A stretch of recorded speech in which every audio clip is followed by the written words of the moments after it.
How you been, Catherine? I've been good. Been good. Yep. Okay, so John. Yay! All right, John. We are Talk about continuing in our trek through John. We're in the Lenten season now, so it takes on a slightly darker tone.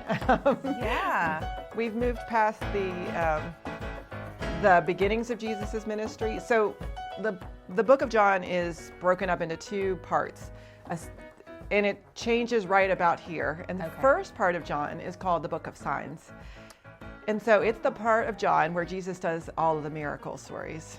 Okay. So they're like Makes a lot of sense. the signs that you get to see that Jesus is God. So John is establishing his credentials essentially. And so we get all of the miracle stories happen in the beginning of John. Whereas like in the other gospels, like they're sort of scattered. Sprinkled. Okay. Yeah. Well, that makes sense.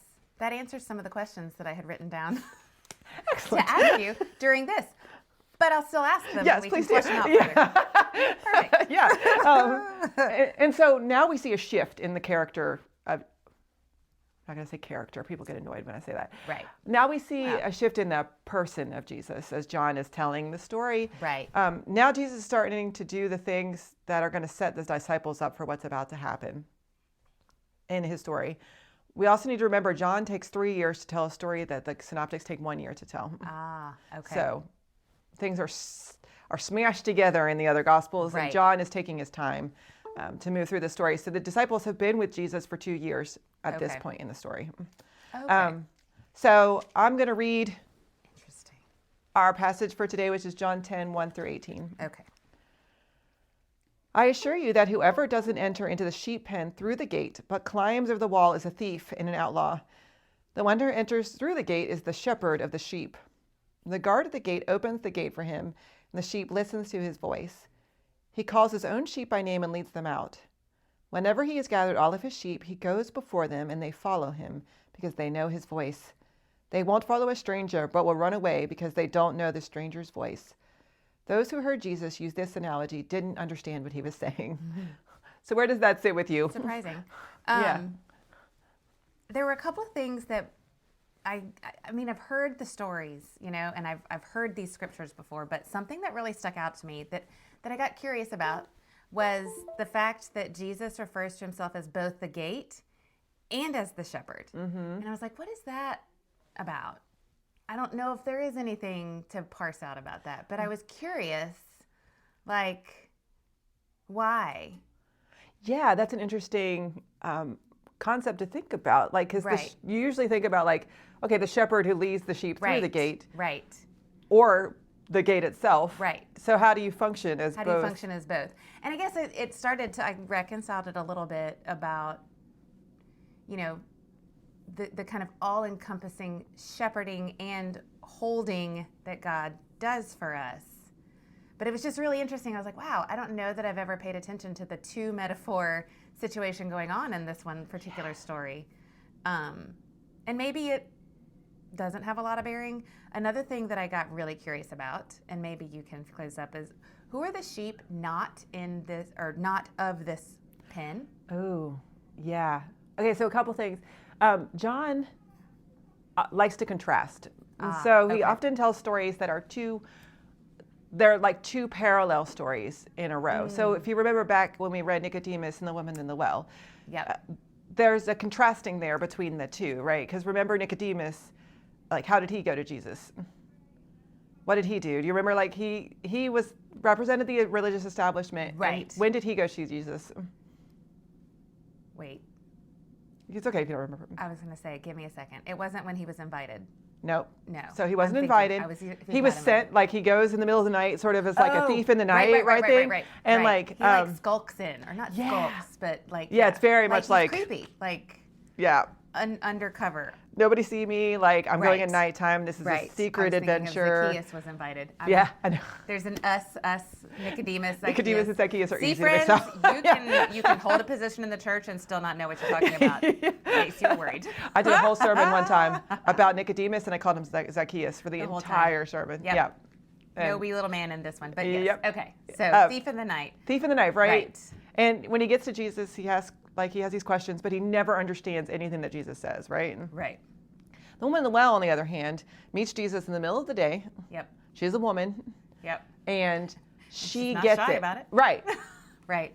She's the one who gets it, right? Right. Nicodemus is supposed to be the one who gets it, and she is the one who gets it, who should not have gotten it, right? Right. So John is comparing and contrasting the two. So, like, how does that sit with you with this gate and shepherd That metaphor? is really interesting because I'm trying to look down at my notes. I tried to take notes, but that's not the only time that John sets it up for the outsider to be the one that gets it and the insider or the quote unquote religious elite to be the one that doesn't. Like that seems to be a running theme, is it not? In all of John? I mean, It very much is, because John is written, there's some debate. They used to say John was the last gospel to be written, but there's some debate now that John was actually the first gospel to be written. Because you have to remember, gospels were always written to address a specific community at a particular time. Right. And so the controversy that John is addressing with his gospel Right. is the identity of what the church is going to be, right? And who is included in the church. So in Acts, we hear this big argument between Paul and Peter about who gets served by the church, Okay. right? And Peter is saying, well, no, you got to be Jewish, you got to convert, you got to keep the commandments, you got to follow all the Jewish laws and practices. And Paul is saying, no, everybody's welcome, you don't got to do any of that stuff now, Right. blah, blah, blah. This is the argument they're having in 30 when right after Jesus has died. So John is addressing a community that's dealing with identity Gotcha. and who's in and out. So that makes a lot of sense with the whole, like, the gate. Jesus is the gatekeeper, not the religious elite. And that follows with the finding of the lost sheep parable. I thought it was really interesting that, just to kind of pull it back together, since that's another piece of the sheep story or language, the outcasts were the ones standing the closest to Jesus in that conversation, and the Pharisees were the ones farthest back. It made me curious about, like, I have to wonder, like, in the scripture that we're looking at today, I had put, Jesus is kind of calling is Jesus calling the Pharisees thieves of the faith? Like, is Jesus labeling the Pharisees as the thieves? Because they are unable to see who he is and what he is about and what God is doing in all of this. Oh, that's an interesting idea. I hadn't thought about that. Jesus very much is concerned in John's gospel about the Pharisees being gatekeepers and keeping people out. Most of the conversations Jesus has with the Pharisees is like, well, you've set up all these rules about who's pure and who's not pure, and who's in and who's out, and who's allowed to participate and when and where. And, like, I'm saying, all of that is wrong. All of that's junk. Like, I'm saying that those rules do not apply. Those are your rules. And so the idea of them being thieves of I could see that argument, like. It was just curious when he talks about, people trying to get into the pen by other means than him, aka the gate. Is he talking to the Pharisees and being like, you're trying to get in to faith by setting up rules and boundaries. And so you're trying to climb over the fence, but that's not how this works. The way to embrace your faith is to come through the gate, which is me, and be shepherded there, which means you don't get to make the rules. I don't know. I thought it was interesting. I can only imagine how more and more and more ticked the religious leadership got the farther Jesus went into his ministry. And it shows, it plays out over the course of John. I think I am now seeing more and more, and it is fascinating to me. If we read the Gospel of John, I'm probably going to get unpopular for this, but, like, from a political perspective, like the political elite, you can see the fear and the anxiety growing over this rebel rouser. It's the pairing here. So in John, it's always the pairing of the religious elite with the state, the power of the state. And so either one, Jesus in this gospel is okay with. Like, he's not saying there's anything inherent with either one, like inherently bad with either one. It's that what he is saying is starting to counteracts, Yep. contradicts what their center of power is, what they're Right. saying their center of power is. Right. Because if you're saying you don't have to worship in the temple, Right. and you don't have to like pay the temple tax, Yep. and you don't have to do ritual cleansings, you don't have to do all this stuff, then that Right. Where does that leave them? where does that leave them, right? And if you're saying like the power that I have is not of this world, then the establishment, the government establishment is not going to like that either. Right. Right. Because that's a direct undermining of what Rome has claimed forever. And so, Yep. and you have to, and this being a 3-year story also reminds us that this is a slow burn. Yeah. This is not like Yeah. Jesus did one thing. Right. Right. Like the Gospels almost present it like it was just when Jesus paraded in and Right. started flipping tables in the temple, right? Right.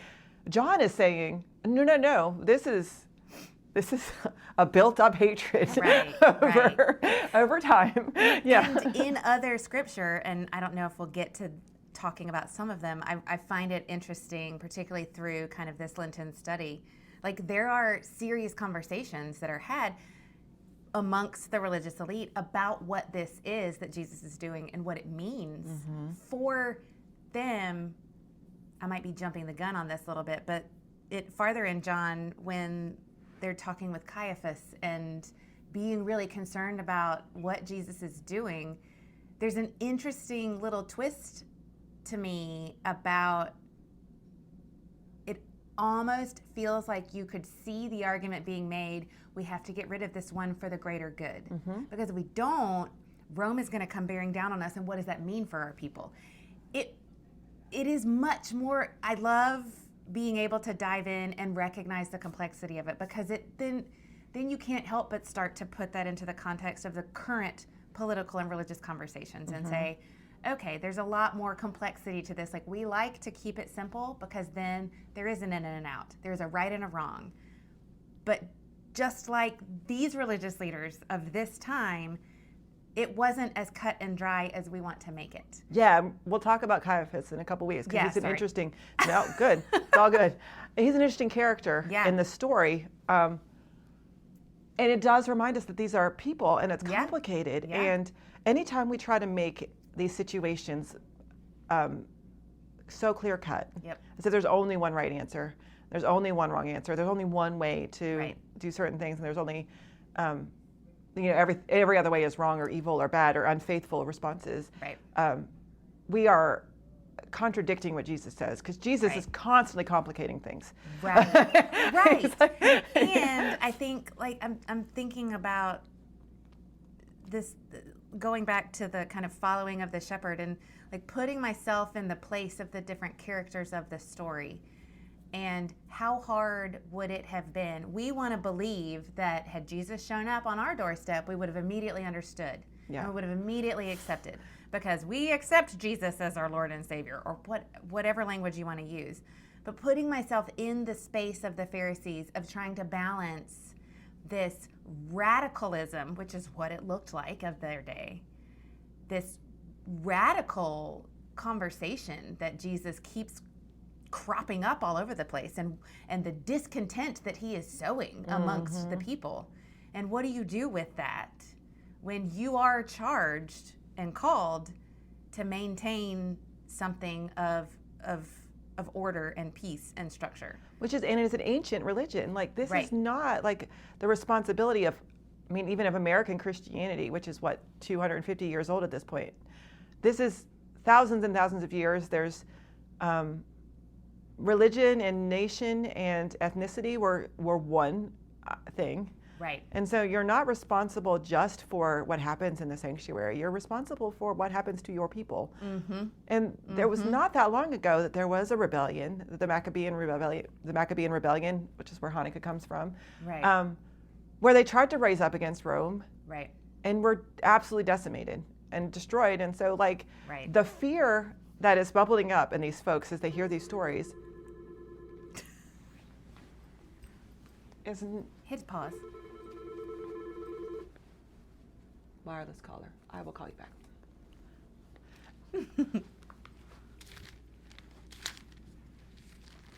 This is life, folks. This is how life works. The Bible study is never uninterrupted by life. Never uninterrupted. But the fear that these people have is real, and it's based in reality, and it's not like they're operating from an evil Right. place or mindset. Right. It's Right. legitimately fear and concern Right. and thinking that they're doing the right thing. And I feel like that, like, it softens me anyway, and it opens me up for greater conversation with folks who just can't get behind this whole Jesus concept to begin with. And I think about, Jesus didn't. The story is set from the very beginning. Jesus didn't come in the Messiah packaging that was expected. Mm-hmm. So from the very beginning, there was already going to be this tension around who is this and is it really? And I feel like the more I read through the book of John, it's also like it also reinforces for me that Jesus never just point blank says, "Yes, I am the Messiah." Yeah. Right? Like he does, but he doesn't. Yeah. Like he doesn't give the easy answer that everybody wants. Yeah. I think the next section is going to Yep. highlight that really strongly, because this That is was the one most of my confusing questions. paragraph Okay. Carry on. in possibly ever. So Jesus spoke again. I assure you that I am the gate of the sheep. Mm-hmm. All who come before me were thieves and outlaws, but the sheep didn't listen to them. I am the gate. Whoever enters through me will be saved. They will come in and go out and find pasture. The thief who enters only to steal, kill, and destroy. I came so that they could have life, indeed, so that they could live life to the fullest. Who? Right. Those who came to thieve, steal, and destroy? Because that in that set, it's the Right. same sentence, right? Right. The thief enters. I came so they could live life to the fullest. It's the same Right. sentence, right? So, like, who is he talking about? Right. I don't know. It's not clear to me. Everybody! Yeah, I mean, you certainly could argue that. Right. Right. This is also, we do need to recognize that this kind of language is dangerous because it leads to a lot of anti-Semitism. Mm-hmm. Because it's really easy to go from here to saying everybody who came before Jesus were thieves and outlaws, Right. which it says, Right. and the sheep didn't listen to them. Right. So is he talking about like the prophets who came before him? Is he Right. talking about the religious establishment? Is he talking about Jews as a whole? Right. I think you could go Right. any direction with that, and Yep. you could argue from it pretty solidly. So we gotta be a little careful because Right. But I think that's part of it is when you do kind of dive in and you start paying attention to who is a part of this story, and you maybe do a little psychological unpacking of where these, then you pull yourself out of being able to label any one particular group because you don't know. yeah, I don't know. I feel like it frees me in a certain respect to not, or it reminds me that the second I label, I've created the in and the out that Jesus is talking about. yeah, And so maybe that is not the point for me to figure out is who, I don't know. yeah. Maybe that's a cop out. It could be. Maybe it's a cop out for me to say, I don't know and I don't want to know. But But it also says like they were thieves and outlaws, but then it says the thieves enters only to steal, kill, and destroy. right. But that doesn't jibe with my experience of like, unless it's a precursor, unless it's some sort of like, Right. he's saying Ooh. like, this is coming. Foreshadowing. That Yeah. doesn't really, is not clear in this passage. And I think we just sort of have to sit with it and say like, Right. that part doesn't make, it's unclear. Right. Right. I think what's important about this passage that we're going to read is the next part where he describes what it means to follow Jesus. And so, do you want to read? Do you have your Bible in front of you? Do you want to read it? Um, Let me double check that this is which, recording. oops. Yep, we're good. Okay. Which passage? I have mine up. I but can read. It's fine. Nope, I'm John sorry. 10, 11 through 15. 11 through 15. Yep. Nope. I have John 12 up. Hang on. Sorry. John 10. 11 through 15. I don't know why I had John 12 up. Okay. I am the good shepherd. The good shepherd lays down his life for the sheep. The hired hand is not the shepherd and does not own the sheep. So when he sees the wolf coming, he abandons the sheep and runs away. Then the wolf attacks the flock and scatters it. The man runs away because he is a hired hand and cares nothing for the sheep. I am the good shepherd. I know my sheep, and my sheep know me, just as the Father knows me, and I know the Father, and I lay down my life for the sheep. Okay, so This is where the metaphor switches. from Yeah. the gate to the shepherd. Yeah. I mean, he sets up the two comparisons at Right. the beginning of the chapter of the sheep, Yeah. the shepherd and the gate. Yep. And now he goes to say, like, the gatekeeping is confusing about who's in and out. Right. But this is a much stronger metaphor. Yeah. Because how does it describe Jesus? I mean, it describes to me, you know, it's the lengths with which Jesus is going to shepherd God's people. Yeah. That there is nothing, it goes back to that, like, there is nothing that can separate this shepherd from the sheep. Yeah. That I also kind of like the hired hand. It's like, I feel like Jesus is trying to say, you know, when I am not in this for any particular thing other than God's will for God's people. You know, if I were in it for the fame or the glory or the pay or the whatever, then yeah, I'd have an out. I wouldn't, I don't know. Yeah, motivation matters. Like why we're Yes. doing something matters. Yes. I was volunteering at a summer camp one time, and it was not a good experience. It was everything about it was bad. And I remember at one point deciding like I was just going to go rogue. Like there were too many rules. I was going to do my own thing. And somebody was like, "You can't do that." And I said, "Well, what are they going to do? I'm a volunteer, and they're going to fire me." Like, right. so the difference of doing something out of like service, Right. and because you want to be there for people, and Right. you want to like follow God's lead and all that stuff, and the difference between doing that and just doing it for a paycheck. Right. And I think that, to me, it builds this really great argument. You know, we as humans seem to be really good at picking up our ball and going home when we don't like what is going on around us. And I say that in condemnation of myself. I'm not saying it in condemnation of anyone else. But I think this sets a stage for us to say, you know what? Okay, fine. We say we want to follow Jesus. Great. What does that mean? That means you stay at the table when the conversation gets hard. That means you don't decide to walk away just because complications happened. Jesus is very clearly laying out here, the job is not easy. It's not simple. So when it gets complicated, that's when you're doing it. That's when you're doing it correctly. When it gets uncomfortable, you've actually engaged in the work of Jesus. So if you're saying you're going to follow Jesus and you are wanting to live within that, then you are inviting yourself to be not the one who runs away when the wolf shows up, but to be the one who stays and sticks with it. Yeah, he goes into this conversation about I give up my life for the Right. sheep. This is one of the foreshadowing events. Right. Jesus starts to slowly prepare the disciples throughout the rest of the gospel. He hasn't mentioned anything about it until this point. So this is the first time they would have heard something like, I give up my life for the sheep. So how do you think that struck them?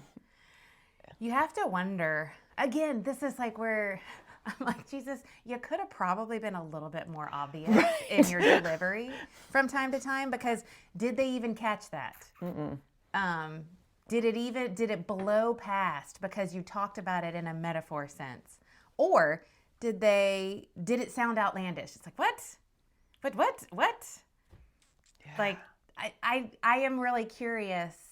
Like I made a note about it in another scripture that I was looking at from John, that like, how outlandish and wild did he sound Yeah. to the people he was talking to?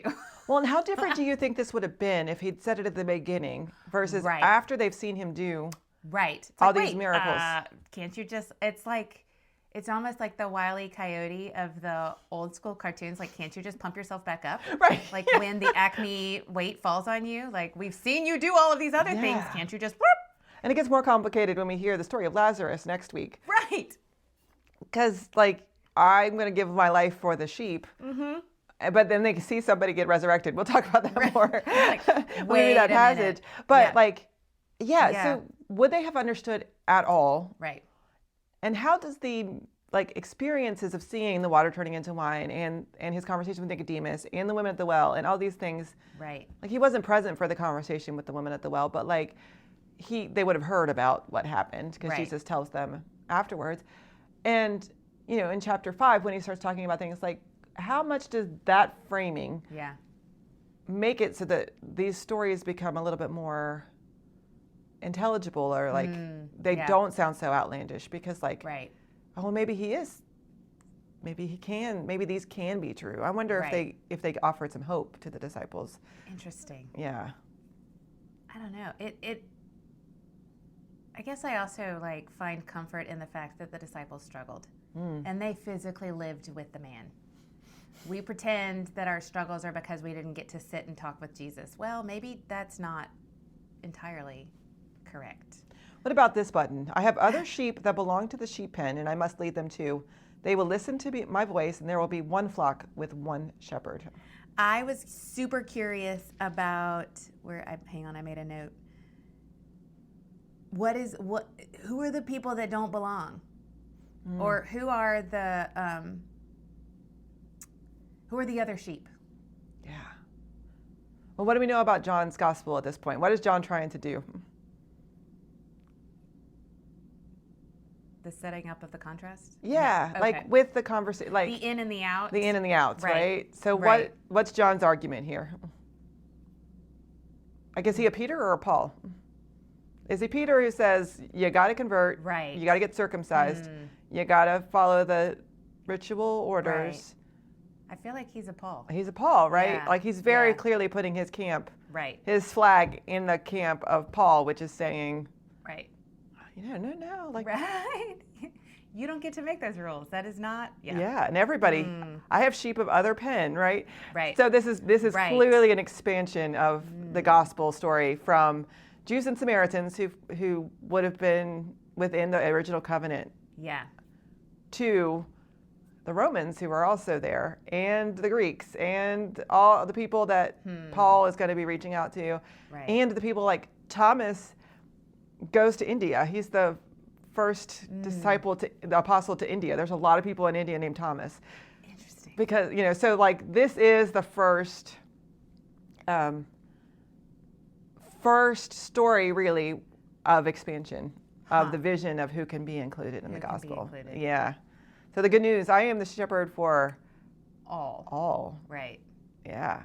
I'm going to go to these other people. Yeah. That had to chap the religious leadership even further. It would have confused them. Right. Yeah. 'Cause, Right. like, Because that is not how any of this was established. no, that's not how this works. This is not how this works. Right. Which is kind of the whole point. But But, Right. like, this is not how this is supposed to work. Like, we are the covenant people. We're the Right. chosen people. And we are that because we follow the Ten Commandments and the laws written, the Levitical laws. right. And that's what defines us as people. Right. And if you're going to start including other people in this, like, covenant situation, like, what Then is that? We don't know what to believe anymore or Yeah. where to stand. Where we stand. Who are we? What's our identity? Right. Which is an issue Right. when you're being conquered by another country that's Right. asking you to assimilate, right? Right. And I feel like we as humans, like we kind of live in that binary world anyway of we need an other to understand ourselves. Mm-hmm. So how do we get out of that? Yeah. What does that mean if Jesus is the shepherd of the other? Right. And we're Right. coming in the same pen, Yeah. right? Right. We got a new flock of chickens Ooh. a while back. We haven't. And it was unsuccessful because we did not do the work that you need to do to integrate the flocks very well, right? You got to like introduce them, then you got to split the pen in half and give them 2 water buckets and 2 separate food things. And you got to let Okay. them live side by side for a little while in the same pen. So like they're becoming comfortable with each other and all that. And then you slowly, like for an hour a day, you take the fence down and then you put it back up, right? Like there's a process to integrating these flocks. And we didn't do all that. Interesting. And eventually over time, they just killed each other, right? Oh, Lord. Right. So we're down to Wow. one chicken. That is a fascinating. Yeah. But like, let's talk about is that the church's job? Like, let's pull that out Right. from chickens to people. Yeah. How different are we? Right. When we try to when we try to integrate, like Right. when we try to deal with, like, integrate with the other, Right. are we giving them space in the Right. pen that's Are we equal? setting it up Yeah. appropriately? Yeah. How much prep work is there involved? Or do we just like go in and like Right. hope for the best Right. and then get surprised when we, Right. And then we're shocked when it doesn't work. yeah. I mean, I will admit I like to charge in full force and be like, get over yourself and let's just do this. I love everybody. I love everybody. And you should too. And you're an idiot, so I don't Yeah. like you. Yeah. Yeah. I had a friend tell Yeah. me, an African-American preacher one time, he told me like, we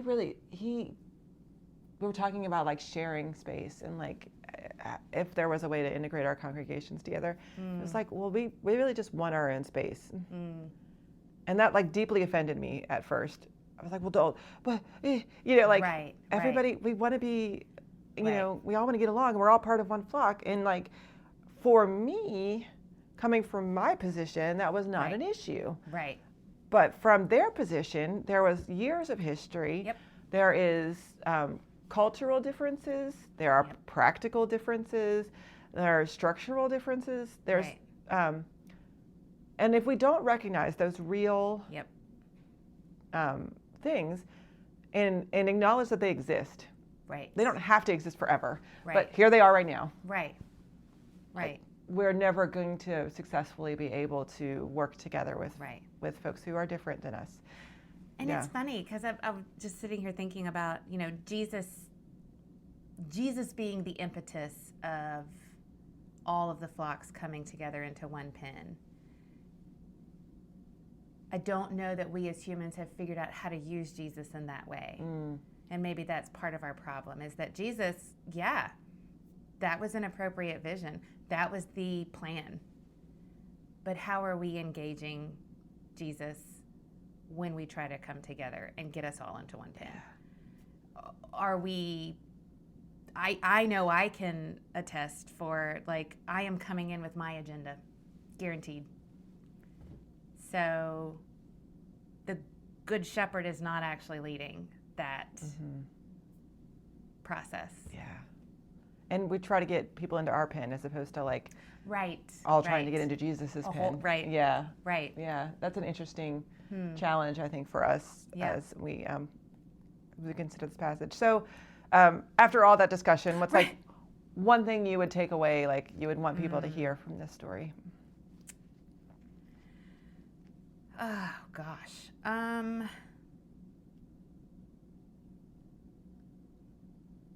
There's a lot more complexity to the story of Jesus and our approach to it and use of it than I think we ever assume.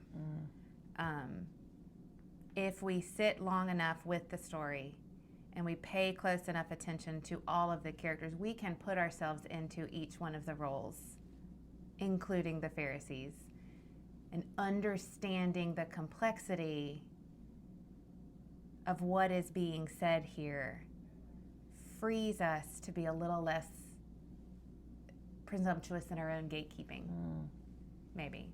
Yeah, I like that idea. I think that's the challenge for me is how often am I consciously or unconsciously standing in front of the gate and being a hall monitor of like, Right. well, you get to come in, Right. you don't get to come in. Like, Right. I like how you see Jesus. I'm not a big fan of like the way you're talking about Jesus. And so Right. I'm serving, I'm standing in the middle of the street and like trying to control the flow of the traffic, right? Right. Thinking I'm being helpful Absolutely. and wondering, am I being helpful or am I standing in the way? Right. And what does being a good shepherd of God's people look like when you remember like that you're not the gate? Right. You're just the hired hand Yep. at the back shepherding the sheep towards Jesus, right? And how do you get out of your own way as well as getting out of Jesus's way? Yeah. It's an interesting passage. So It next, really is. Yeah. It complicates things. Like Yeah. I feel less comfortable than I did when we started talking, but that's the point, right? Yeah, that's the whole That's point of the John. point. Yeah, and the Good Shepherd is always a comfortable image for us. We always Yeah. think about Jesus being the Good Shepherd, but like this, when you zoom out on the rest of Right. the chapter, Right. it's a much more complicated vision. Yeah. Yeah. Yeah. It's not warm and fuzzy. Jesus is not fuzzy in No. John. No. And that's a good thing. This is a good thing. We need non-warm fuzzy Jesus. We do. Next week, we're going to talk about Lazarus and the raising of Lazarus and what that looks like for us, the challenge that has for us as practical, wise, science-based learners, right? In the postmodern West, right? So let's see how that, I'm excited to see what our conversation looks like. These podcasts will always be free. However, if you find them meaningful and would like to consider supporting our online outreach, you can donate using the link in the description or at wakeforestpres.org.